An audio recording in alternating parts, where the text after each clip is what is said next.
વેબિનારમાં જોડાયેલ દરેકનું સ્વાગત છે. આજે ગિરનારી મંડળનો 884મો વેબિનાર છે. આજના વક્તા છે ગાંધીનગર સ્ટેટ મોડેલ આયુર્વેદ કોલેજના નિવૃત્ત પ્રિન્સિપાલ અને professor doctor Parulben Joshi madam, જેઓ આપણને અંતઃસ્ત્રાવી ગ્રંથિઓ અને અંતઃસ્ત્રાવો ભાગ 6 અંતર્ગત પેરાથાઇરોઇડ ગ્રંથિના રોગો અને સારવાર વિશે વક્તવ્ય આપશે. ડૉક્ટર પારુલબેન જોશી મેડમનો ટૂંકમાં પરિચય આ મુજબ છે. તેઓ નિવૃત્ત પ્રિન્સિપાલ અને professor, state model Ayurveda college, Koloda, Gandhinagar. નિવૃત્ત મદદનીશ નિયામક, આયુષ, ગાંધીનગર. જૂન 1987થી તેઓ મહિલા રોગ અને પ્રસૂતિ તંત્ર ઉપર વ્યાખ્યાન આપી રહેલ છે. તેમણે આરોગ્ય વિષયક 8 કોલમ હાલ લખી રહેલ છે, જે પૈકી 3 ગર્ભસંસ્કાર ઉપર છે. 3000થી વધારે લેખો તેમના પ્રકાશિત થયેલ છે. 16 પુસ્તકોનું પ્રકાશન કરેલ છે. 3 પુસ્તકોનો અનુવાદ, 3 પુસ્તકોનું એડિટિંગ, 8 વિશેષાંકમાં તેઓ તંત્રી પદે કાર્યરત રહેલ છે. 36 રિસર્ચ પેપર્સ વિવિધ સેમિનારમાં તેમણે રજૂ કરેલ છે. તેમના 18 રિસર્ચ પેપર્સ પ્રકાશિત થયેલ છે. તેઓને અનેક સન્માનપત્રો પ્રાપ્ત થયેલ છે. વૈદ્ય ઈલાબેન દેશપાંડે અને વૈદ્ય પ્રેમવતી તિવારી મેડમ તેમના ગુરુ છે. તેમણે ઘણા બધા વેબિનારમાં વક્તવ્ય આપેલ છે. લગભગ 300થી વધારે વેબિનારમાં એમણે વક્તવ્ય આપેલ છે. આ હતો ડૉક્ટર પારુલબેન જોશી મેડમનો ટૂંકમાં પરિચય. ડૉક્ટર પારુલબેન જોશી મેડમને વિનંતી કે તેઓ પોતાનું વક્તવ્ય હવે શરૂ કરી શકે છે. નમસ્કાર મેડમ. જય ધન્વંતરી.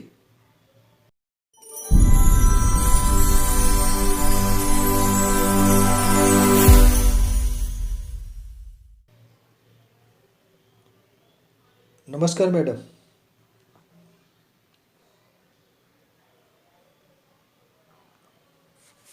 મારો અવાજ સંભળાય છે? હા, સંભળાય છે મેડમ. નમસ્કાર સૌને. વાસી ઉત્તરાયણના જય ધન્વંતરી. આપણા મંડળના પેલામાં કોઈ બીજાનું પણ ચાલુ હતું અને હું પૂરતા એમાં જોડાઈ ગઈ અને મને નવાઈ લાગી કે આ બધી વાતો કેમ થઈ રહી છે ગિરનારી મંડળમાં. પછી જોયું કે આ કંઈક જુદું લાગે છે, એટલે એમાંથી નીકળી અને અહીંયા જોડાઈ.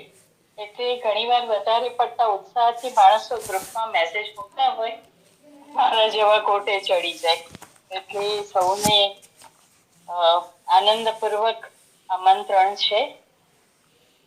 આ એક ઉત્તમ કાર્ય થઈ રહ્યું છે. અંતઃસ્રાવી ગ્રંથિઓ વિશે ઘણી બધી ગેરસમજો છે અને આજનો આપણો જે વિષય છે એમાં તો હું પોતે વિચારમાં પડી ગઈ, કારણ કે પેરાથાઇરોઇડનું આ પાસું મારી પોતાના ધ્યાનમાં નહોતું અને આપને લીધે એમાં વાંચન કર્યું અને એટલી બધી અંદર ઘૂસી ગઈ કે મને બહુ જ મજા આવી ગઈ. આપ સૌને પણ એ આનંદ પ્રાપ્ત થાવ એ શુભેચ્છા સાથે માં સરસ્વતી માને ચરણે યા કુંદેન્દુ તુષારહાર ધવલા યા શુભ્રવસ્ત્રાવૃતા યા વીણાવરદંડમંડિતકરા યા શ્વેતપદ્માસના યા બ્રહ્માચ્યુતશંકર પ્રભૃતિભિ દેવૈः સદા વંદિતા सा मां पातु सरस्वती भगवती વિશેષાચાર્ય. સરસ્વતી આપણને સૌને નવી નવી વસ્તુઓ શીખવાની તક આપે અને આપણે એને આત્મસાત કરીએ, કારણ કે આ એકમાત્ર એવું ધન છે જે ભવો ભવ સાથે આવે છે. ન ચોર એને લૂંટી શકે છે, રાજા એના ઉપર કર નાખી શકે છે. હા, એક વસ્તુ કરી શકે છે ભણવાની બાબતમાં ભેદભાવ ઊભો કરી શકે. અને આજે એક મેસેજ આવ્યો છે કે મેડિકલની અંદર -40 માર્ક્સ નીટમાં મેળવેલા વિદ્યાર્થીને પ્રવેશ મળશે. તો શું આપણો સમાજ એ દિશામાં જઈ રહ્યો છે કે આપણે આપણી ગરદન એવી વ્યક્તિના હાથમાં સોંપવી કે જેનામાં લાયકાત નથી? આ પ્રશ્ન સાથે આજે એક ખૂબ જ મહત્વનો પેરાથાઇરોઇડ ગ્રંથિ ને સમજવા આપણે કોશિશ કરીશું.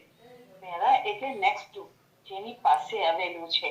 તે થાઇરોઇડ ગ્રંથિ ની પાસે આવેલું આ એક અંતઃસ્રાવી ગ્રંથિઓનું એટલે 4 ગ્રંથિઓનું ઝુમખું છે. હવે આ થાઇરોઇડ ગ્રંથિમાં પાછળના ભાગમાં આપણે જોયું તો થાઇરોઇડ ગ્રંથિ એચ શેપની છે. આગળનો ભાગ જે આપણને દેખાય છે અને વધે એટલે આપણને ખબર પડે કે આ ગાંઠ વધી.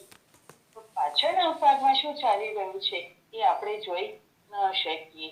અને આ પેરાથાઇરોઇડ ગ્રંથિઓ જે છે એ પાછળના ભાગ પર લાગેલી છે અને થાઇરોઇડ ગ્રંથિને હવે આ મનુષ્યના ગળામાં આવેલું છે અને એમાં 2 પેર્સ છે. એટલે 2 ગાંઠો થાઇરોઇડ ગ્રંથિના ઉપરના ભાગમાં છે અને 2 ગાંઠો થાઇરોઇડ ગ્રંથિના નીચેના ભાગમાં છે. હવે આ ઉપરના અને નીચેના ભાગમાં લાગવાની પાછળ કારણ શું છે એ આપણે જોઈએ. વટાણા જેવડી આ ગ્રંથિઓ જે છે એમાંથી નીકળતો જે સ્રાવ છે એને આપણે પેરાથાઇરોઇડ હોર્મોન PTH કહીએ છીએ. હવે ઉપરની જે 2 ગાંઠો છે એને આપણે સુપીરિયર પેરાથાઇરોઇડ ગ્લેન્ડ કહીએ અને નીચેની જે 2 ગાંઠો છે એને ઇન્ફિરિયર પેરાથાઇરોઇડ ગ્લેન્ડ કહીએ. હવે આ જે સુપીરિયર એટલે કે ઉર્ધ્વ જે છે અને નીચેની અધો જે છે એની અંદર મૂળ કામ શું છે કે માનવ શરીરની અંદર કેલ્શિયમ નામના ખનિજનું નિયમન કરવું. હવે ઉપરની અને નીચેની વારે હું બોલતી રહીશ, બિલકુલ અકળાતા નહીં, કારણ કે આપણે ગર્ભાવસ્થામાં જઈ રહ્યા છીએ. ચોથા અને 5મા સપ્તાહની અંદર મનુષ્ય ભ્રૂણ જે છે એનું માથું અને ગળું વિકસી રહ્યા હોય છે. એવી વખતે ગળાની અંદર એટલે કે ગ્રસની જેને આપણે ફેરિંગ્સ કહીએ છીએ એના 5મા અને 6ઠા જે પેલું છે કોષ્ઠ અથવા તો થેલી જેને ઇંગ્લિશમાં પાઉચ કહે છે એમાં એન્ડોડર્મલ એટલે કે અંતઃત્વચીય કળીઓ ફૂટવાની શરૂ થાય છે. હવે કળીઓ ફૂટે એટલે ત્યાં શું થાય? ચામડી જાડી થાય. એટલે ભ્રૂણ અવસ્થાના 5મા 6ઠા સપ્તાહ કેવું કે 5માથી શરૂ થાય અને 6ઠામાં પૂરું થાય. અને કઈ જગ્યાએ થાય તો કે 3જા અથવા 4થા અથવા બંને એની અંદર જે છે એ આ ચામડી જાડી થવા લાગી.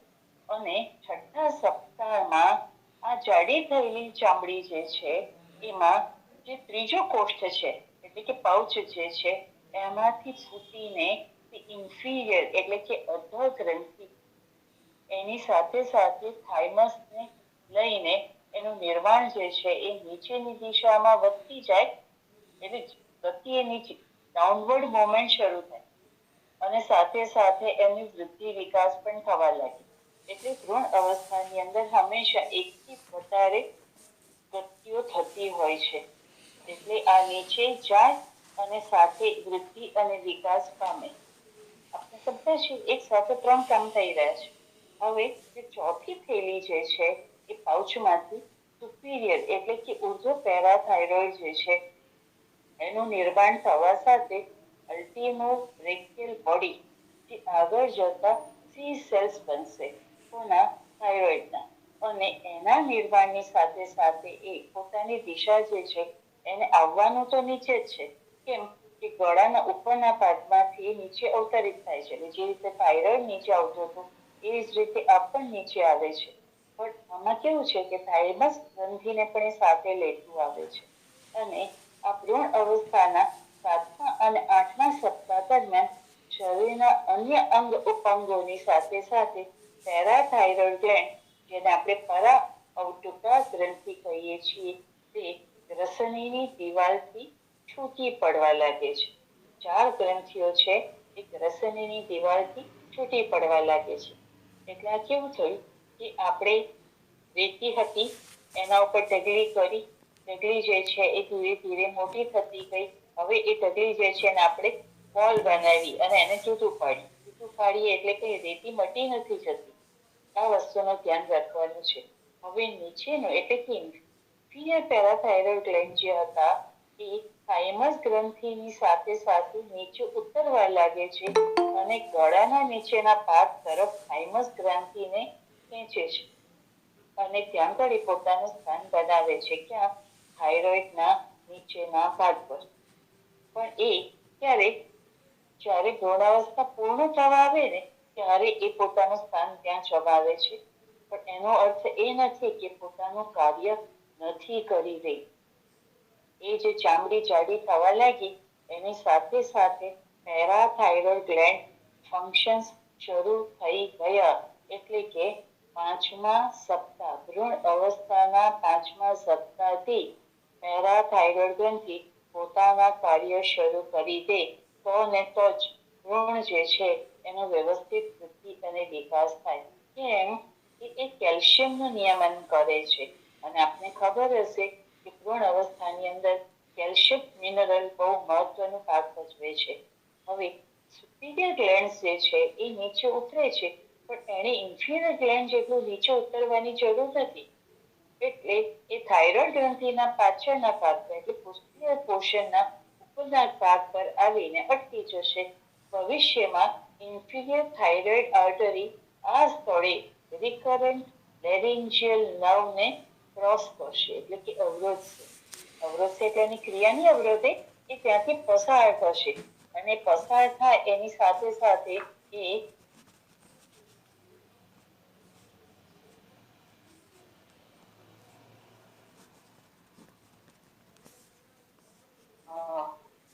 કોમ્પ્યુટરમાં છે પોતાનું કામ કરીને શરૂ કરી દીધું એટલે મારે એને બંધ કરવું પડ્યું. સોરી, 2 સેકન્ડ તમારી પકડવા માટે. અહીંયા કરી એ જે ક્રોસિંગ છે એ ક્રોસિંગ મહત્વનું એટલા માટે છે કે એ લેરિન્જિયલ નર્વ જો વ્યવસ્થિત કાર્ય ન કરી શકે એને પૂરતા પ્રમાણમાં પોષણ મળવું જોઈએ અને વ્યવસ્થિત કાર્ય કરી શકવી જોઈએ. તો ને તો આ જે લેરિન્ક્સ છે સ્વર પેઢી એ પોતાનું કાર્ય વ્યવસ્થિત કરી શકે. અને બીજું એ માર્કર છે, એ ક્રોસ જે બને છે એ માર્કર છે ત્યાં આગળ એને આવવું જરૂરી છે.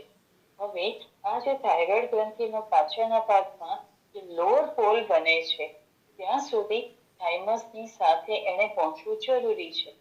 હવે ભ્રૂણ અવસ્થાના 14મા સપ્તાહમાં એટલે આપણે ક્રૂડ રીતે વાત કરીએ તો 3.5 મહિનાની ઉંમરે આ જે ચામડી જાડી ચામડી જેવી સંરચના હતી તે હવે કોષોનો સમૂહ બનશે.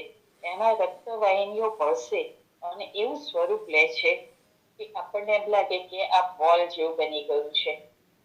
ભ્રૂણ અવસ્થાના 18મા સપ્તાહે આ કોષોનો સમૂહ જે છે એ નક્કર પિંડ, કઠિન પિંડ બને છે, ગાંઠદાર રચના બને છે જેને આપણે નોડ્યુલ્સ અથવા તો ગ્રંથિ સ્વરૂપ કહીએ. ભ્રૂણ અવસ્થાના 24મા સપ્તાહે એમાં સાઇનોસોઇડલ કેપિલરીઝ ઉત્પન્ન થાય છે. હવે કેપિલરીઝ નામ કેશિકા છે જેને સૂક્ષ્મ રક્તવાહિની કહીએ છીએ. આ વિશેષ પ્રકારની છે સાઇનોસોઇડલ કેપિલરીઝ.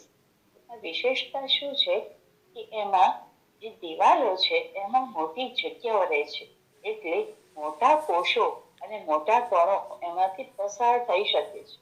એટલે પુખ્ત વ્યક્તિમાં આવી કોશિકાઓ જે છે એ યકૃત, અસ્થિમજ્જા જેને આપણે બોન મેરો કહીએ છીએ અને બરોડ ફક્ત 3 જગ્યાએ જોવા મળે છે.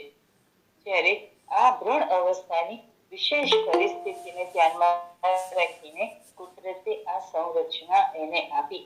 26મા સપ્તાહે ગ્રંથિઓની ઉપર વિશેષ આવરણ જેને આપણે કેપ્સ્યુલ કહીએ છીએ એ આવી જાય છે. એટલે હવે ગ્રંથિઓ જે છે એ વ્યવસ્થિત ગોઠવાઈ ગઈ એવું કહી શકાય.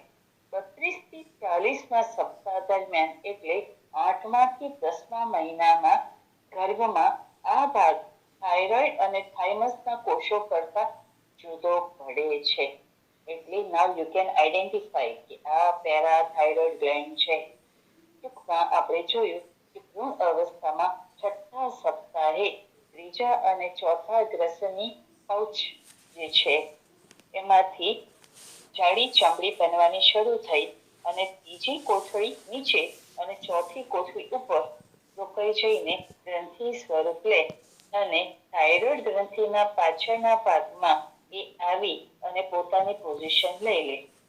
છઠ્ઠા સપ્તાહથી પેરાથાઇરોઇડ ગ્રંથિએ પોતાનું જે કાર્ય શરૂ કર્યું એ આ જીવન ચાલુ રહેવું જરૂરી છે. તો ને તો આપણા શરીરની અંદર કેલ્શિયમ જે બહુ જ મહત્વનું મિનરલ છે એનું પ્રમાણ જળવાયેલું રહેશે. હવે આ જે અસ્થિભવન પ્રક્રિયા શરૂ થઈ તેમાં બીજા કાર્યો શું છે? તો હાડકાનું નિર્માણ કરે, હાડકાનું સ્વાસ્થ્ય જાળવે અને લોહીની અંદર હાઇપોકેલ્સિમિયા નહીં થવા દે. માની લો કે લોહીની અંદર કેલ્શિયમની માત્રા ઘટી તો શું કહેવાય? હાઇપોકેલ્સિમિયા. હવે એ જો થાય તો શું થાય? પેરાથાઇરોઇડ હોર્મોન જે પીટીએચ છે એ ઉત્તેજાય. એટલે ટ્રિગર શું છે પીટીએચ નું? કેલ્શિયમનું પ્રમાણ. કેલ્શિયમનું પ્રમાણ વધે તો એ કામ કરવાનું બંધ કરે અને કેલ્શિયમનું પ્રમાણ ઘટે તો એ ઉત્તેજાય અને પોતાનો સ્રાવ જે છે વધારી અને લોહીની અંદર કેલ્શિયમનું પ્રમાણ મેન્ટેન કરે.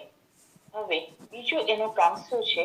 કિડનીની અંદર કેલ્શિયમ રીએબ્સોર્પ્શન એટલે કે પુનઃ આચુષિત કરવાનું કાર્ય જે છે એ કરાવે અને એક્ટિવ વિટામિન ડી નું નિર્માણ કરાવે જે આંતરડાની આચુષણ પ્રક્રિયામાં મદદરૂપ થાય છે.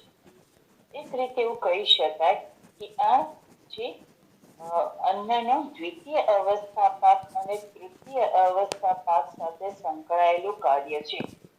ઇન્ટેસ્ટાઇન્સ જે છે આંતરડા દ્વારા પીટીએચ ને એક્ટિવેટેડ વિટામિન ડી આહાર્ય કેલ્શિયમનું એબ્સોર્પ્શન એટલે કે આચુષણ વધારે છે. પીટીએચ નું હાડકા, વૃક્ક અને આંત્ર ઉપરની ક્રિયાને લીધે લોહીની અંદર કેલ્શિયમની માત્રા જે છે એ વધીને નોર્મલ થઈ જાય છે. જેમ જેમ કોષો ગોઠવાતા હોય કોના પેરાથાઇરોઇડ ગ્લેન્ડના ત્યારે એમાં અનેક વિકૃતિઓ થવાની સંભાવના રહે છે.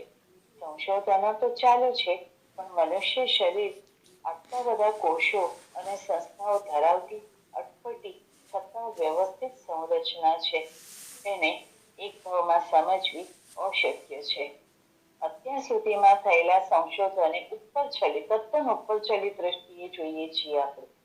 હકીકતમાં તો એટલા સંશોધનો થયા છે કે આપણે આના ઉપર આખો દિવસ વાત કરીએ ને તો પણ ઓછી પડે. પણ આપણે ટૂંકો સમજવાનો છે જેથી આપણે આપણા ઘરના ને આપણી આસપાસના ને આપણાથી નાના જે લોકો છે અથવા તો સંપર્કમાં આવતી વ્યક્તિઓને પણ આ તરફ ધ્યાન દોરી શકીએ એટલું આપણી પાસે જ્ઞાન હોવું જરૂરી છે. એટલે ગ્રંથિઓ હોવી જોઈએ તે કરતા ઊંધા ક્રમમાં ગોઠવાય એને કહેવાય ઇન્વર્સ પોઝિશનિંગ. ઇન્વર્સ પોઝિશનિંગ એટલે શું? કે જે સુપીરિયર ગ્રંથિ હતી એ ઇન્ફિરિયરમાં જતી રહી, ઇન્ફિરિયર ગ્રંથિ હતી એ સુપીરિયરમાં જતી રહી તો એ ગ્રંથિઓ જે છે એ ત્યાં રોકાઈ ગઈ અને એને ઇન્વર્સ પોઝિશનિંગ કહેવાય. એક્ટોપિક ગ્લેન્ડ્સ એટલે કોષો ખસવાની ખોટી રીતને લીધે ગ્રંથિઓ ગળામાં ઊંચે જોવા મળે અથવા થાઇમસમાં જોવા મળે અથવા નીચે છાતીમાં જોવા મળે. ગ્રંથિ જે થાઇરોઇડની પાછળ હોવી જોઈએ ત્યાં ન હોય એટલે એને એક્ટોપિક પોતાના સ્થાન સિવાયની જગ્યાએ જોવા મળે. ત્રીજો પ્રકાર જે છે એને કહેવાય પ્રાઇમરી અથવા તો કન્જેનિટલ હાઇપોપેરાથાઇરોઇડિઝમ. એને B12 સિન્ડ્રોમ કહે છે. બીજું જે છે GCM2 મ્યુટેશન કહે છે. ત્રીજું છે ડેવલપમેન્ટલ ઇશ્યુઝને લીધે ગ્રંથિમાં અભાવ અથવા તો ક્રિયા અલ્પતા ઉત્પન્ન થઈ. આ જે છે એ લોહીમાં કેલ્શિયમની માત્રા ઓછી રહે એટલે હાઇપોકેલ્શિયમિયા જોવા જ મળે આ બધી પરિસ્થિતિમાં. અને વ્યક્તિ આજીવન કેલ્શિયમ અથવા વિટામિન ડી કૃત્રિમ રીતે લેતા રહેવું પડે. ક્યારેક આવી વ્યક્તિઓની અંદર આપણને ખેંચ એટલે કે સીઝર્સ જે કહીએ આપણે, અથવા તો મસલ સ્પાઝમ, પેશીઓ જકડાઈ જવી અથવા સંકોચાઈ જવી એવી સ્થિતિ જોવા મળે તો એની અંદર મેગ્નેશિયમ અથવા પેરાથાઇરોઇડ હોર્મોન રિપ્લેસમેન્ટ કરવું પડે. આ સ્થિતિની અંદર વૃક્કાશ્મરી કિડની સ્ટોન્સ ન થાય એનું પણ ધ્યાન રાખવું પડતું હોય છે. આ ડી જોર્જ સિન્ડ્રોમ એટલે શું? 22q11.2 જીન જે છે એ બાદબાકી થઈ જાય. હવે આ વસ્તુ જે છે એની અંદર આપણને ખબર હોવી જોઈએ કે જ્યારે શુક્ર શોણિક સંયમ થતો હોય તે વખતે જે ક્રોમોઝોમ્સ જીન્સ એ બધા પોતપોતાના સ્થાન લેતા હોય.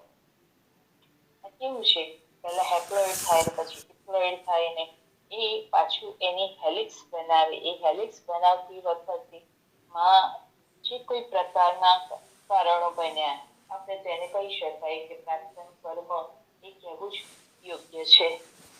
એ સ્થિતિની અંદર આ જેનેટિક મ્યુટેશન થાય, એ જીન ત્યાંથી ભૂસાઈ જાય, એના સ્થાનથી બદલાઈને બીજી જગ્યાએ જતો રહે.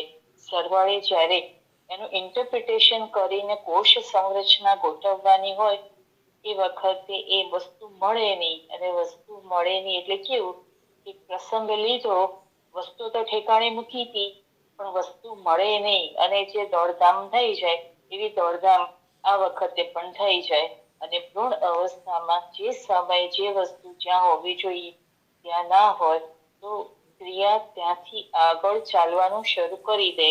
અને એ જે ખામી છે એ ખામી આ જીવન એ ભ્રૂણની અંદર જોવા મળે. એવું આ ડી જોર્જ સિન્ડ્રોમ છે. અને એમાં શું થાય કે છઠ્ઠા સપ્તાહે જોવા મળતી ત્રીજા કે ચોથા ગ્રસ્તની કોષના વિકાસ પર અવરોધક અસર ઊભી થાય. અને એટલે પેરાથાઇરોઇડ ગ્લેન્ડ સિવાય થાઇમસ અને હાર્ટ ઉપર એ ગ્લેન્ડ જતા રહે. હોવું જોઈએ થાઇરોઇડમાં, બીજી જગ્યાએ જતું. બીજી જે પરિસ્થિતિ છે GC2 એ નામના જે જીન છે એની વિકૃતિ છે, મ્યુટેશન કહેવાય. આને લીધે જન્મથી એટલું હાઇપોપેરાથાઇરોઇઝમ એટલે કે અલ્પ પેરાથાઇરોઇડ સ્થિતિનું નિર્માણ થાય છે. ત્રીજી પરિસ્થિતિ છે ADH, એને કહેવાય ઓટોઝોમલ ડોમિનન્ટ હાઇપોકેલ્સેમિયા. હવે આ થોડું સમજવું પડશે.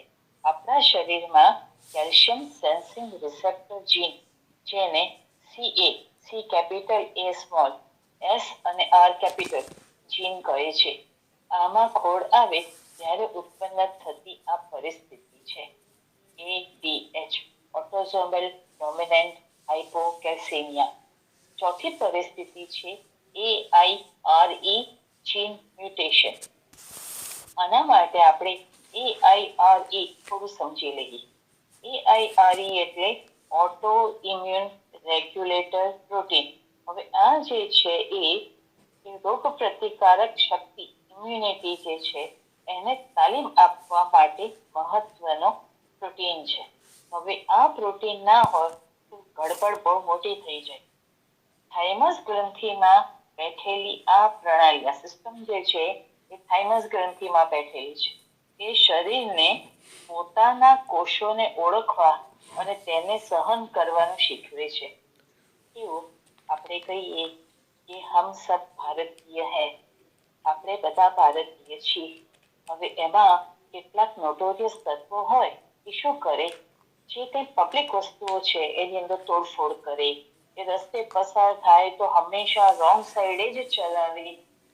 ગમે એટલા સિગ્નલો તમે મૂકો, એ સિગ્નલ તોડે જ તોડે. અને બસ જતી હોય, એમાં તો ખાસ કરીને BRTS ની અંદર તો બાઇક જે છે હંમેશા એને આંતરે. એટલે આ જે પરિસ્થિતિ છે એમાં આપણે એમને સહન કરીએ છીએ ને, એવું આપણું શરીર પણ બીજા કોષોના આવા તોફાનોને સહન કરે છે. પણ એ દરેક વસ્તુની એક મર્યાદા હોય. જે રીતે આપણે જોઈએ છે કે પોલીસ સાહેબ છે એ ગુસ્સે થઈ જાય, દંડ ફટકારે તેને લાંચ આપવા માટે આ લોકો દોડી જાય. આ જે નોટોરિયસ પરિસ્થિતિ છે એ આપણા શરીરની અંદર ઉત્પન્ન થાય એને ઓટો ઇમ્યુન ડિસ્ટર્બન્સ કહેવાય.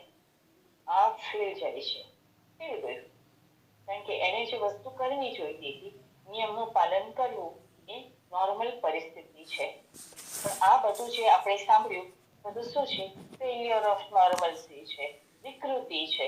અને એ વિકૃતિ જ્યારે હદ બહાર જતી રહે ત્યારે શરીરની અંદર એક મોટો ક્યાસ, અરાજક પરિસ્થિતિ ઊભી કરે છે અને એને આપણે કહીએ auto immune poly endocrine syndrome type 1. કેવું મસ્ત નામ છે, APS1 અથવા APECED. આ જે સ્થિતિ નિર્માણ થાય છે એ શરીરની પોતાની રોગ પ્રતિકારક શક્તિ અનેક અંતઃસ્રાવી ગ્રંથિઓ ઉપર આક્રમણ કરે છે. કરવાનું શું છે? એને પોતાનું કામ પોતે કરવાનું છે. શું કરે છે? ભાઈ પેનક્રિયાસ તું કામ કેમ કરે છે?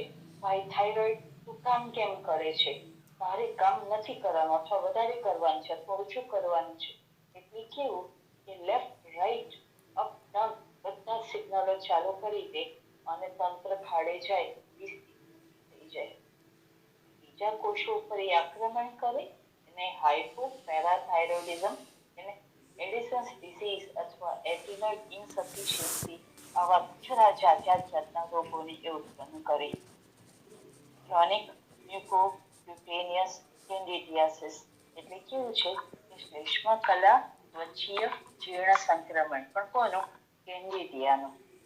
એ ફૂગ છે અને ફૂગ આપણા શરીરને ત્યારે લાગી ત્યારે આપણા શરીરના કોષો પોતાનું કાર્ય પ્રણાલી ટોટલ કંટ્રોલ બહાર જતા રહ્યા હોય, એ પોતાની જાતની રક્ષા કરી જ ન શકે એવી સ્થિતિ આવે ત્યારે કોઈ પણ ફંગસ જે છે એ આપણા જીવતા શરીર ઉપર આક્રમણ કરી શકતું હોય છે. ત્યાં સમજી શકશો કે કેટલી ભયંકર સ્થિતિ આવી ગઈ. અને આ જે છે એ સંક્રમણ કેવું છે?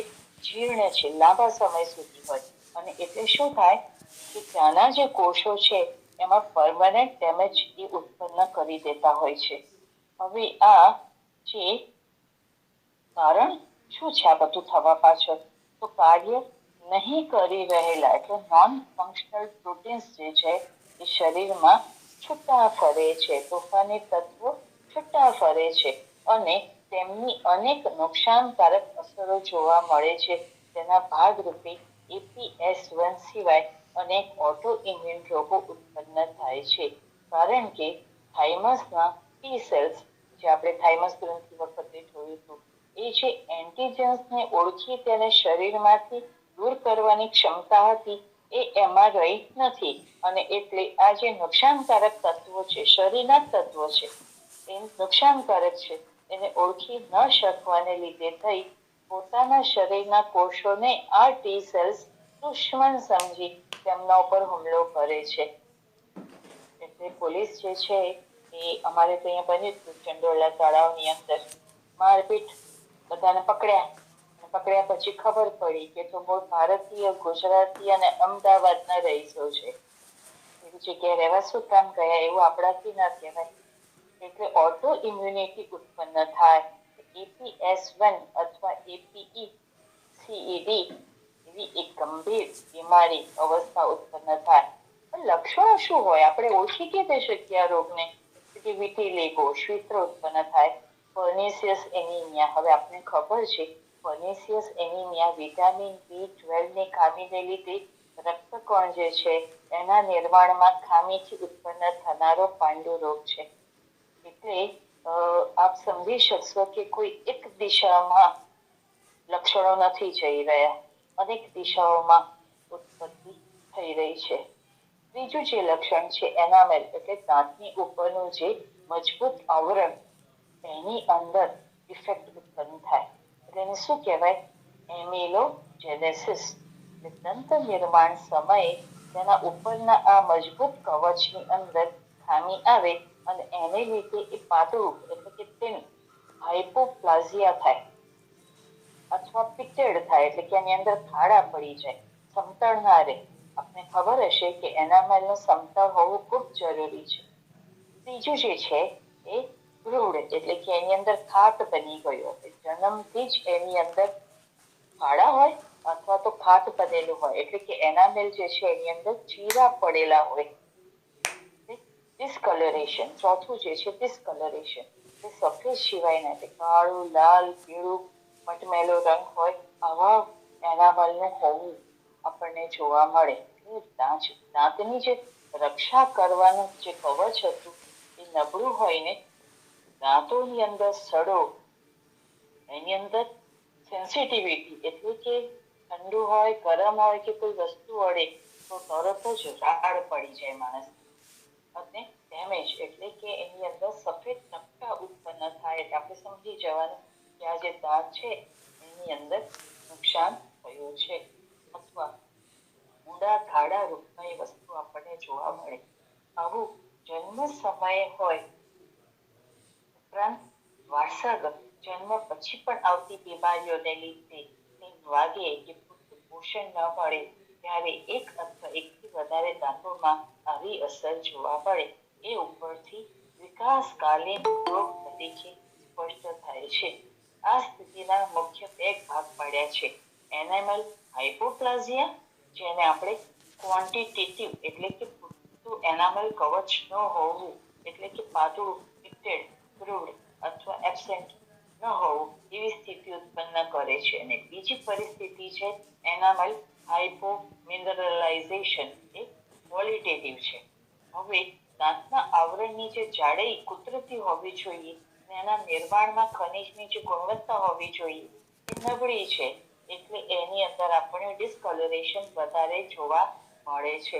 એટલે એનામલની અંદર જોવા મળતી જે ચાર પરિસ્થિતિ છે એને બે પરિસ્થિતિ હાઇપોપ્લાઝિયા અને હાઇપોમિનરલાઇઝેશન એ આપણને જોવા મળે.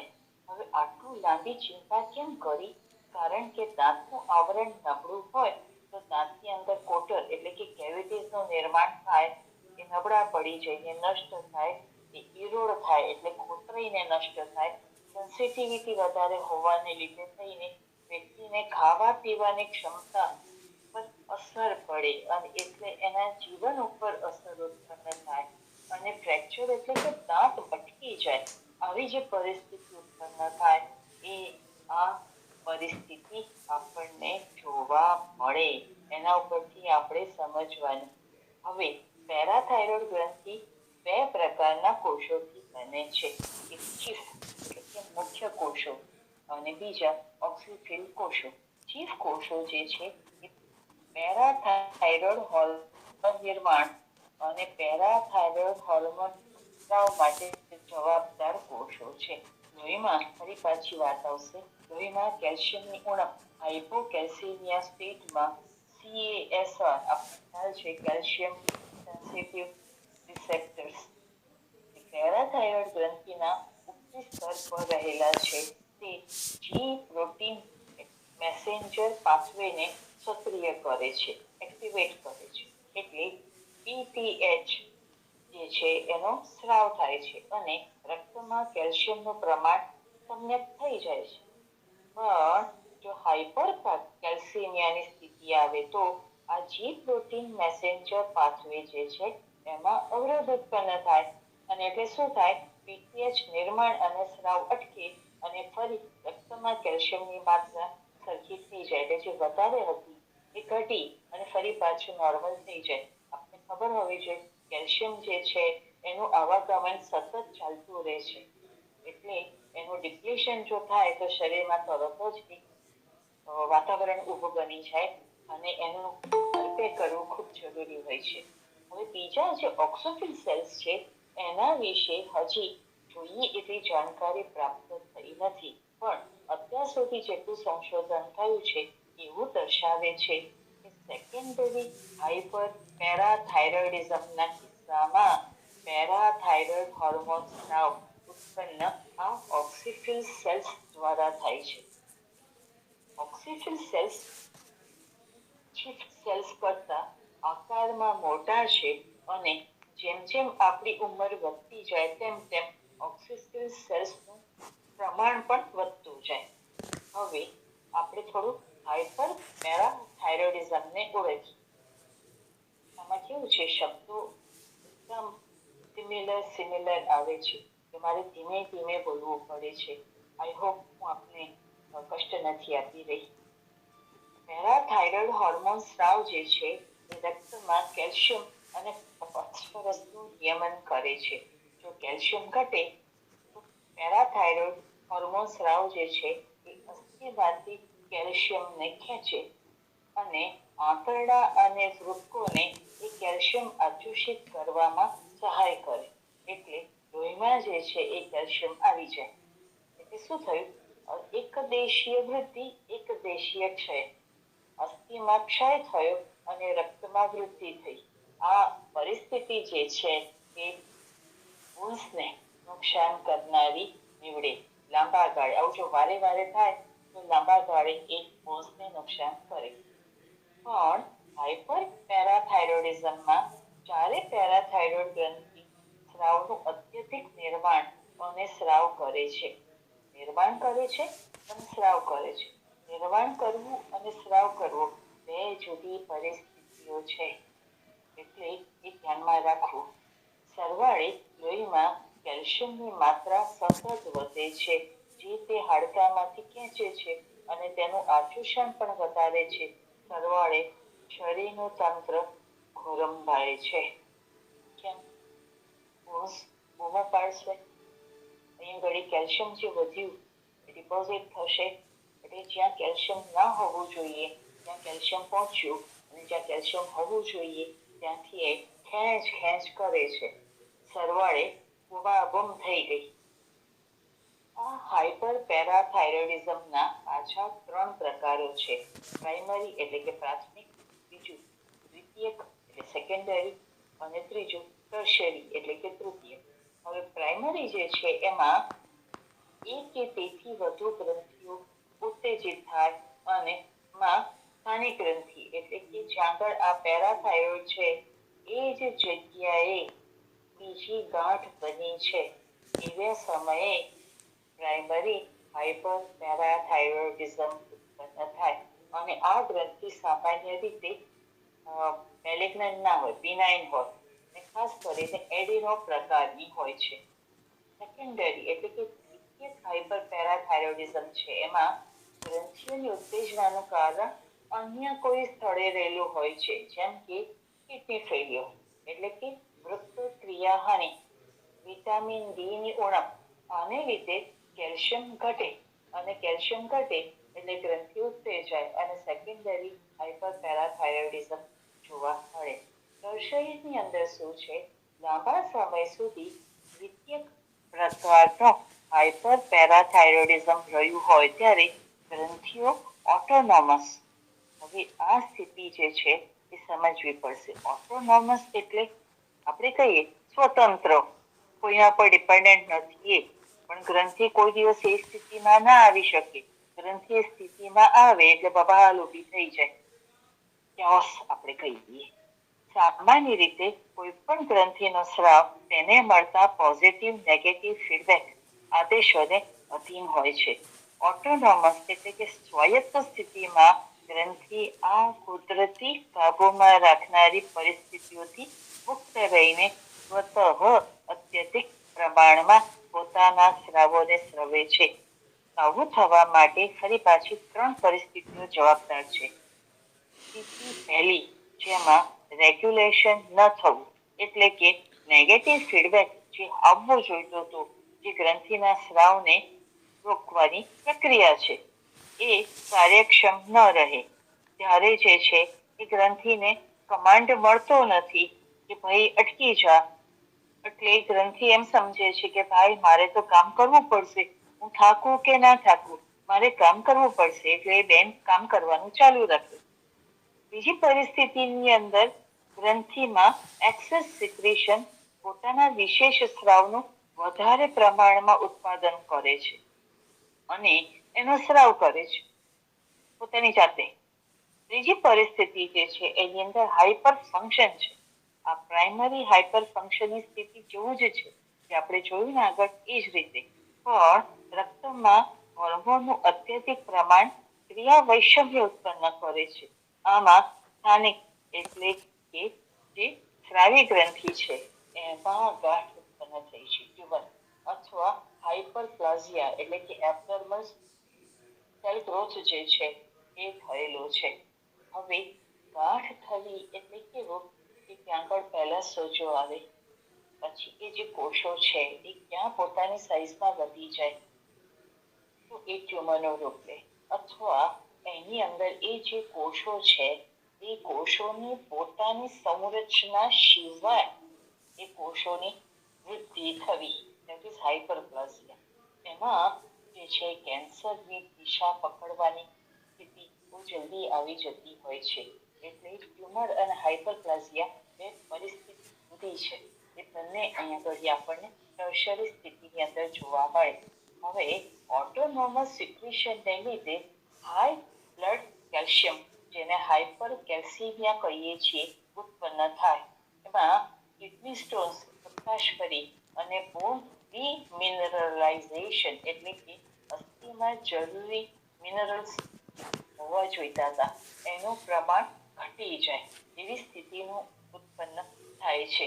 હવે હાઇપર પેરાથાઇરોઇડિઝમના લક્ષણો કયા કયા છે? તો એક છે ફટીગ એટલે કે કામ વગર, મહેનત વગર થાક લાગવો, વીકનેસ એટલે અશક્તિ જણાવી, બોન અથવા જોઈન્ટ પેઇન, હાડકામાં અથવા સાંધામાં દુખાવો થવો, કિડનીમાં પથરીનું નિર્માણ થવું. હવે તરસ વધારે લાગવી અથવા તરસ લાગ્યા વગર વધારે પ્રમાણમાં પેશાબ થવો. જો તરસ લાગી અને પેશાબ વધારે આવે તો નોર્મલ છે, પણ તરસ વધારે લાગે નહીં અને વધારે પ્રમાણમાં પેશાબ થાય તો એ શરીરને મુશ્કેલીમાં મૂકી દે. હવે મનના પણ લક્ષણો જોવા મળે. વ્યક્તિ ડિપ્રેશનમાં જતી રહે, એને મેમરી, યાદ શક્તિ જે છે એને ડિસ્ટર્બ થઈ જાય. આ લક્ષણો આપણને જોવા મળે તો એવું અનુમાન કરી શકાય કે હાઇપર પેરાથાઇરોઇડિઝમ હોઈ શકે એટલા માટે તપાસ કર્યા વગર કોઈ વાતનો કન્ફર્મ્ડ ડાયગ્નોસિસ કરવી નહીં. એટલે therefore Google your symptoms. હવે લક્ષણ ન મળે પણ લોહીની તપાસ કોઈ કારણસર કરાવી અને એની અંદર હાઇપર પેરાથાઇરોઇડિઝમ છે એવું જાણીએ તો એની અંદર જે છે PTH ઇન્ટેક્ટ ટેસ્ટ કહે છે. હવે એની અંદર શું થાય કે 12 કલાક સુધી વ્યક્તિને ભૂખી રાખે અને ભૂખી રાખ્યા પછી એના હાથની શિરામાંથી સવારે 8 થી 10 ની વચ્ચે લોહીને ખેંચે છે અને એને ટેસ્ટ કરવામાં આવે છે. હવે PTH ટેસ્ટ વખતે વિટામિન B7 ધરાવતી કોઈ પણ ઔષધ ઓછામાં ઓછી 12 કલાક પહેલા બંધ કરી દેવી. આ આપણે પોતે ધ્યાન રાખવાનું કે ડોક્ટર સાહેબ આપણને કોઈ પણ સલાહ આપે તો આપણને ખબર હોવી જોઈએ, કારણ કે હવે -40 માર્ક વાળા ડોક્ટર સાહેબો આવવાના છે.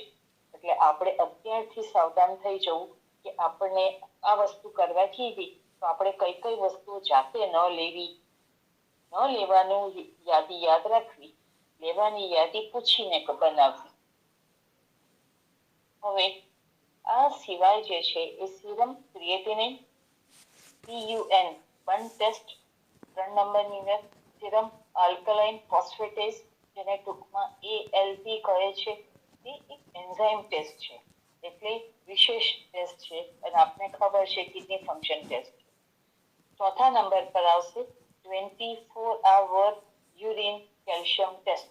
હવે આ જે છે એ પ્રાઇમરી હાઇપર પેરાથાઇરોઇડિઝમ માં કરાતો ટેસ્ટ છે. એટલે આ જે ટેસ્ટ છે એ પ્રાઇમરી હાઇપર પેરાથાઇરોઇડિઝમ અને બહુ જ ઓછું જોવા મળતી એક આનુવંશિક પરિસ્થિતિ છે જેને ફેમિલિયર એટલે કે પારિવારિક હાઇપોકેલ્સિયુરિક હાઇપરકેલ્સિમિયા, ટૂંકમાં FHH, એનું નિદાન કરવા માટે વપરાય છે.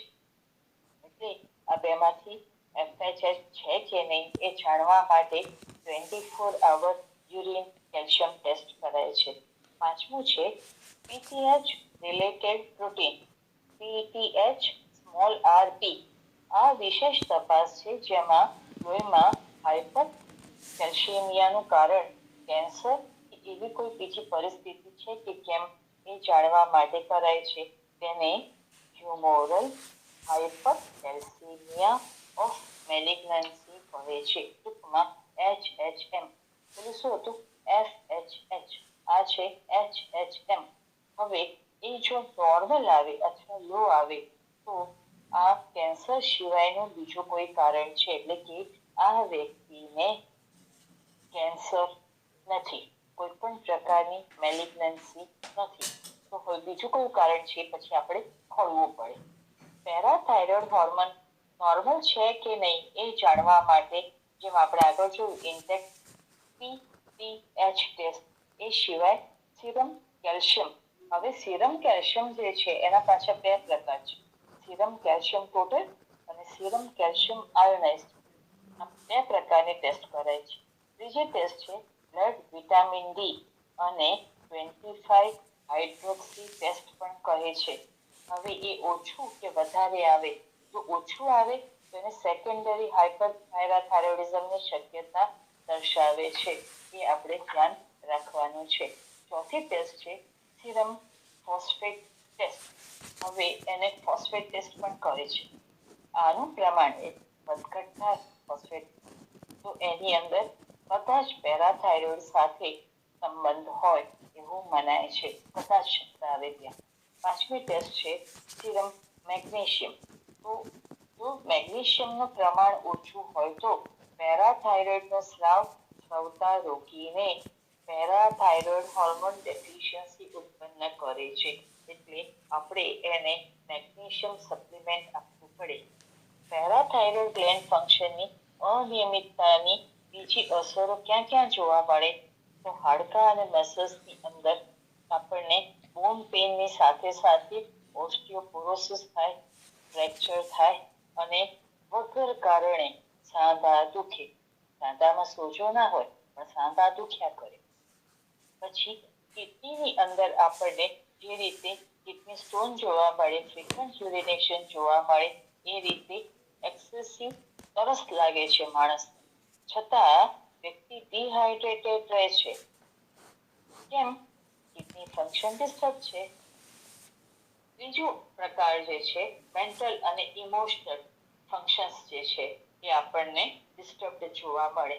જે રીતે આપણે જોયું કે પેશન્ટ ડિપ્રેશનમાં જતું રહે, એ જ રીતે એને એન્ઝાઇટી, ઇરિટેબિલિટી અને પુઅર કોન્સન્ટ્રેશન પાવર આપણને જોવા મળે.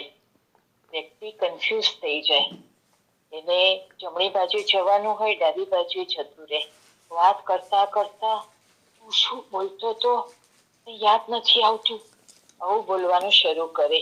એને માથાનો દુખાવો વારંવાર થાય, ત્યારે સમજવાનું કે મગજની અંદર એને ડિસ્ટર્બન્સ ઉત્પન્ન કર્યું છે. હવે પાચન સંસ્થા જે છે એની અંદર ડિસ્ટર્બન્સ કરે છે, એટલે ડાયજેસ્ટિવ સિસ્ટમ. તો કયા કયા લક્ષણો જોવા મળે? કોન્સ્ટિપેશન, કબજિયાત. કબજિયાત જે છે એને વાયુનો રોગ બતાડ્યો છે. પાચનમાં ગડબડી બતાડી છે, પણ ખાસ કરીને વાયુને લીધે ઉત્પન્ન થતી ગડબડી એવું આયુર્વેદની અંદર બતાડ્યું છે. અને આપ અહીં જોઈ રહ્યા છો કે આપણે પહેલી જ વખતે જ્યારે અંતઃસ્રાવી ગ્રંથિની વાત કરી હતી ત્યારે આપણે જોયું અંતઃસ્રાવો જે છે એક પ્રકારના ધાતુ અગ્નિઓ છે, અને એના જે લક્ષણો છે એના ઉપરથી આપણે નક્કી કરી શકીએ કે આ કયા કયા અગ્નિ સાથે સંબંધિત છે. તો અહીંયા ઘડી આપણે જે જઠરાગ્નિના માંદ્યના લક્ષણો જોઈ રહ્યા છીએ, બરાબર. પહેલું જોયું આપણે કોન્સ્ટિપેશન, બીજું આવે છે નોઝિયા એટલે કે ઉબકા આવવા, વોમિટિંગ એટલે કે ઉલટી થવી, લોસ ઓફ એપીટાઇટ, ભૂખ ન લાગવી, એબ્ડોમિનલ પેઇન પેટમાં દુખાવો થવો, એટલે આત્માન આટોકના લક્ષણો પણ આપણને આમાં જોવા મળે છે. આ સિવાય બીજા કયા કયા લક્ષણો મળે? તો કે ઇચી સ્કિન, ચામડી ઉપર ખંજવાળ આવે, ડિફિકલ્ટી સ્લીપિંગ, સુવામાં તકલીફ પડે, વારે વારે, કારણ કે ઇમ્યુનિટી ડાઉન છે એટલે વારે વારે નાની મોટી બીમારીઓ આવે. એટલે સિઝનલ જે છે એ તો થાય, પણ એ સિવાય પણ એને નાની મોટી બીમારી, એટલે આપણે કહીએ ને કે માનકી તો એના ઘરમાં હોય જ એવી પરિસ્થિતિ ઊભી થાય. કેમ? ધાત્વકની તકલીફમાં છે. હવે ટ્રીટમેન્ટની અંદર જે છે પ્રાઇમરીની અંદર પ્રાઇમરી હાઇપર પેરાથાઇરોઇડિઝમ હોય તો એની અંદર તમારે પેરાથાઇરોઇડેક્ટોમી કરવી પડે. વટાણા જેવી ગાંઠ અને એને તમારે કાપવાની એટલું બધું ધ્યાન રાખવું પડે. એટલે એક જાતનું આ જે છે એ સુપરફાઇન સર્જરી હોય. પાછું ગળાના ભાગમાં અને એ પાછું લેરિંગ્સની પાસે છે, એટલે કે આપણી જે સ્વર પેટી છે એ શ્વાસ નળી છે ત્યાં અને અન્ન નળી છે એવી જગ્યાએ રહેલું એક વટાણાના દાણા જેટલી અને એની આગળના ભાગમાં પાછું થાઇરોઇડ ગ્રંથિ રહેલી છે. આપ સમજો કે આ પેરાથાઇરોઇડેક્ટોમી કેટલું કોમ્પ્લિકેટેડ સર્જરી છે. દવાની અંદર આપણે એને કેલ્સીમેમેટિક્સ એટલે કે કેલ્શિયમ જેવું દેખાવ ઉત્પન્ન કરનાર ઔષધો આપવા. ખાસ કરીને જે વપરાય છે એને કહેવાય સિનામાલ્સેટ. તો એ ગ્રંથિ શું કરે? ગ્રંથિનો જે સ્રાવ છે એમાં એને એવું બતાડે કે ભાઈ લોહીની અંદર તો કેલ્શિયમ પૂરતા પ્રમાણમાં છે. આવી જરૂર ક્યારે પડે? સેકન્ડરી હાઇપર પેરાથાઇરોઇડિઝમમાં. બીજું જે છે ફોસ્ફોનેટ્સ, હાડકામાંથી જે કેલ્શિયમ લોસ થાય છે એને એ રોકે છે. એટલે ઓસ્ટિયોપોરોસિસને આગળ વધવા નથી દેતું, પણ મૂળ કારણ છે એ દૂર કરી નથી શકતું. ત્રીજો જે રસ્તો છે હોર્મોન રિપ્લેસમેન્ટ થેરાપી. એટલે માઇલ્ડ કેસ હોય જેની અંદર લક્ષણો ના હોય પણ બ્લડની અંદર હાઇપર પેરાથાઇરોઇડિઝમ આવ્યું છે તો એની અંદર જે છે એ જે વ્યક્તિ રેગ્યુલર બ્લડ ટેસ્ટ કરાવી શકતી હોય, જે બોન ડેન્સિટી ટેસ્ટ કરાવી શકતી હોય એવી વ્યક્તિઓની અંદર આ જે છે હોર્મોન રિપ્લેસમેન્ટ થેરાપી લઈ શકાય. પેરાથાઇરોઇડ જે છે એ થાઇરોઇડ કિડની સાથે તો ગાઢ સંબંધ છે જ, પણ એને પેન્ક્રિયાસ ઇન્ટેસ્ટાઇન્સ સાથે કેલ્શિયમ અને વિટામિન ડી પાથવે દ્વારા સંકળાયેલું છે. થાઇરોઇડ ગ્રંથિના જે સી સેલ્સ છે એના દ્વારા નિર્મિત કેલ્સિટોનિન પેરાથાઇરોઇડ હોર્મોનને કાઉન્ટર કરનારું છે અને એ બંને વિટામિન ડી અને કેલ્શિયમ લેવલ માટે સેન્સિટિવ છે. આયુર્વેદની અંદર ત્રિદોષ, સપ્તધાતુ, 13 અગ્નિઓ દરેક બાબતના મૂળમાં છે. આ ન્યાય અહીં આપણે અસ્થિ ધાતુ જઠરાગ્નિ, મજ્જા અને અસ્થિ ધાત્વગ્નિ.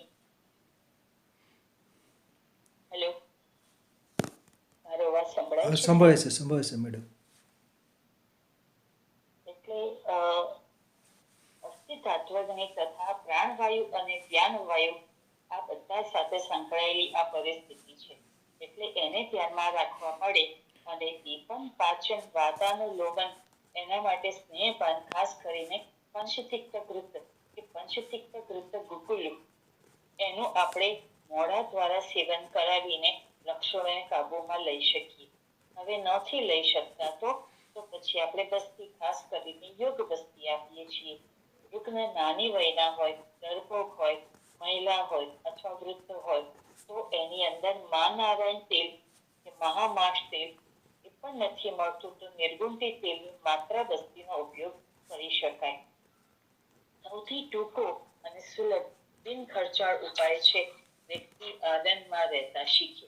ખાસ કરીને જે યુગલ બાળક ઈચ્છુક છે, જે સગર્ભા માતા છે, ધાત્રી માતા છે, એ લોકો ધ્યાન રાખીને પોતાના મનને આનંદમાં રાખી કોઈ પણ પ્રકારનો ક્લેશ ઉત્પન્ન ન થાય એનું ધ્યાન રાખી અને આહાર બાબત બહુ જ સાવધાન રહે. બાળક જન્મી ગયેલું છે એને ક્યારેય ત્રાસ ન આપવો. ખાસ કરીને શરૂઆતની ગર્ભાવસ્થા અને જીવનના પ્રથમ 5 વર્ષ આ બાળકના જીવનમાં બહુ જ મહત્વનો ભાગ ભજવે છે. ગર્ભાવસ્થામાં માતા દ્વારા અને જન્મી ગયા પછી ધાત્રી દ્વારા તથા પરિવારના સભ્યો અને ખાસ કરીને શિક્ષકો. પ્રાથમિક શાળાની અંદર શિક્ષકો બાળકો સાથે જે પ્રકારનું વર્તન કરે છે એટલે એમને ખાસ ધ્યાન રાખીને આ મંચ પરથી ખાસ કરીને પ્રાથમિક શાળાના શિક્ષકોને કહું છું કે બાળકો પ્રત્યે માનવીય વર્તન રાખો. બીજાનું બાળક ભલે છે પણ છે આપણા દેશનું, આપણા પોતાના દેશનું બાળક એટલે એને ખૂબ જ સાચું, એને ત્રાસ પડે એવી કોઈ સ્થિતિમાં ના મૂકશો. સમજાવીને, ફોસલાવીને, એ બાળકની સાથે બાળક થઈને એને સમજાવો. અને ઘણા ઘણા બાળકોની અંદર વિદ્યા કરતા હુનર વધારે હોય છે, તો હુનરની દિશામાં એને વાળી શકાય. હવે નવી શિક્ષણ નીતિ આપણને એ બાબતમાં મદદરૂપ થઈ શકે છે. હાઇપર પેરાથાઇરોઇડિઝમ વાળાને દૂધ ઘરની વસ્તુઓ, આખા અનાજ, કોકા કોલા, મીટ, ચોકલેટ એ બધા હાઈ ફોસ્ફેટ વાળા ખોરાક છે. અને દૂધ ઘરની વસ્તુઓ સાથે એટલે દૂધ, ચીઝ, દહીં, ફોર્ટિફાઈડ જ્યુસીસ, પછી ટોફુ. આજકાલ ટોફુની બહુ ફેશન ચાલી છે. એ શું છે? સોયા પનીર છે. એ હાઈ પ્રોટીન છે. સોયા મિલ્કમાંથી બનાવેલું આ જે પનીર છે એની અંદર ફોસ્ફેટ ખૂબ વધુ માત્રામાં છે. એ જ રીતે નટ્સ, સીડ્સ, ફિશ, બેકિંગ પાવડરની અંદર પણ ફોસ્ફેટ વધારે પ્રમાણમાં છે. આવા ખોરાકોથી દૂર રાખવાના છે. સેકન્ડરી હાઇપર પેરાથાઇરોઇડિઝમ વાળા, જેની અંદર વિટામિન ડી ડેફિશિયન્સી ક્યારેય ન થવા દેવી. એટલે કે એ લોકોએ ધ્યાનપૂર્વક તડકામાં રહેવું. પણ કયો તડકો?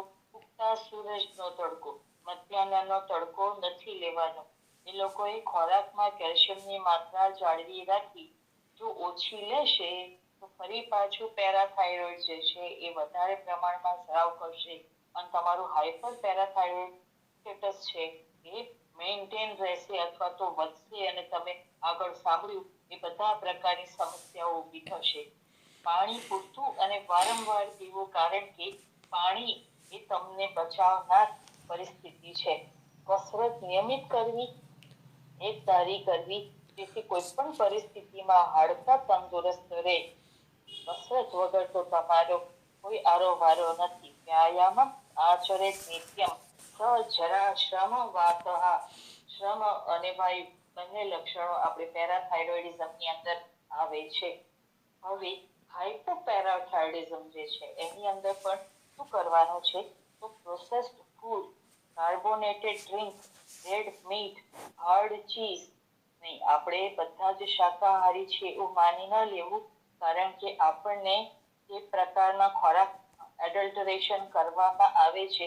મારા વિદ્યાર્થીઓને બહુ દુઃખ સાથે કહેતી હોઉં છું, સાહેબ, બહુ દુઃખ છે કે અમે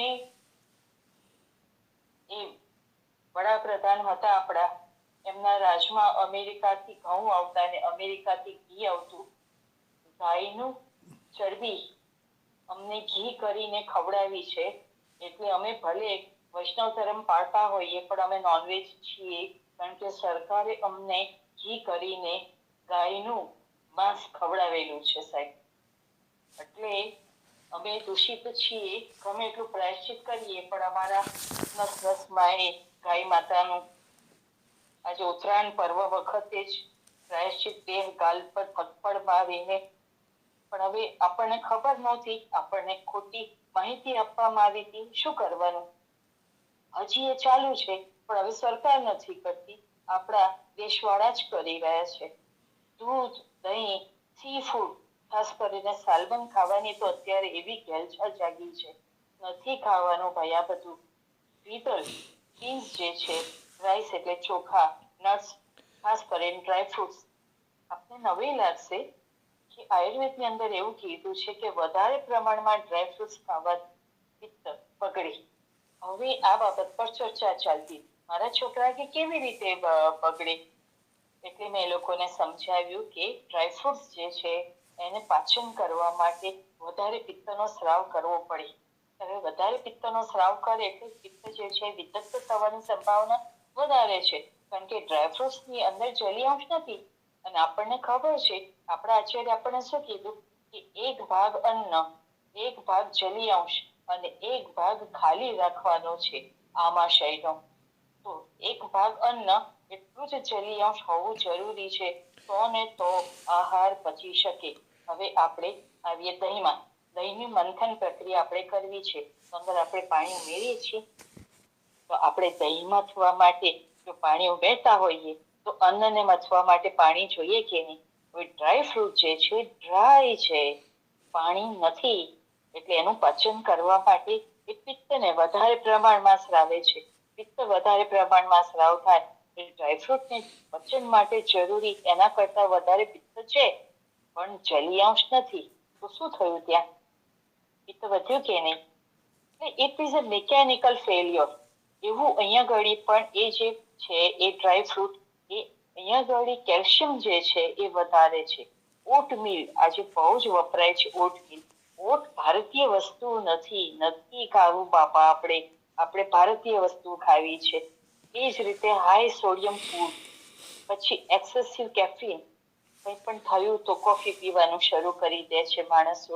આલ્કોહોલ આપણે સમજીએ છીએ કે વધારે આલ્કોહોલ પીવાય છે આપણે ત્યાં. રિફાઇન્ડ શુગર નથી ખાવી આપણે. બ્રાઉન શુગર નહીં, પેલી બ્રાઉન શુગર નહીં, નોન રિફાઇન્ડ શુગર, એને બ્રાઉન શુગર કહેવાય છે, એ આપણે ખાવી છે. હવે પાલકના રસિયા બહુ જાગ્યા છે. સ્પિનેચ નથી ખાવી. બટાટા વળી પાછું વિદેશી પાલક, બટાટા, પછી ઓટ, પછી સાલ્મન, પછી ચીઝ, આ બધું નથી ખાવું આપણે. બીટ પણ ભારતીય નથી. રસબરી પણ ભારતીય નથી. ચા પણ ખરેખર ભારતીય નથી. એટલે આ બધી વસ્તુઓથી આપણે દૂર રહેવું છે. અને ખાસ કરીને જેને હાઇપર પેરાથાઇરોઇડિઝમ થયેલું હોય એ લોકોએ આ વસ્તુથી દૂર રહેવાનું છે. સોયા હાઈ ફાઈબર ફૂડ, અને એ જે છે થાઇરોઇડ હોર્મોનના જે ઔષધો છે એના રસ્તાને રોકનારા છે, એટલે પ્રમાણમાં લેવા. બીજું, આ જે થાઇરોઇડ હોર્મોન્સ જે છે એના ઔષધો જો તમારે લેવાની પરિસ્થિતિ આવે તો ધ્યાન રાખવું, પાણી સાથે લેવા, ભૂખ્યા પેટે લેવા, અને એની આગળ પાછળ 2 કલાક કશું ખાવું પીવું નહીં. આજના સફરના દિવસે આપે મને બોલાવી, મને સાંભળી એ બદલ આપ સૌની હું ખાસ કરીને મિતાલિયા સાહેબની ખૂબ ખૂબ આભારી અને ઋણી છું. આપ સૌને જય ધન્વંતરી. ખૂબ ખૂબ આભાર સાહેબ. જય ધન્વંતરી. ખૂબ ખૂબ આભાર ડૉક્ટર પારુલબેન જયશ્રી મેડમે ખાસ કરીને જે પેરાથાઇરોઇડ ગ્રંથિ વિશે વિસ્તૃત જાણકારી આપી, અને જે કેલ્શિયમનું નિયમન માટે જે આ ગ્રંથિ જવાબદાર છે તેના વિશે સરસ માહિતી મળી. અને એના ઉણપથી અને વધુ એક્ટિવ થવાથી અને કેવા કેવા રોગો થાય એના વિશે પણ સરસ માહિતી આપી. હાઇપોકેલ્સિમિયા, હાઇપર કેલ્સિમિયા,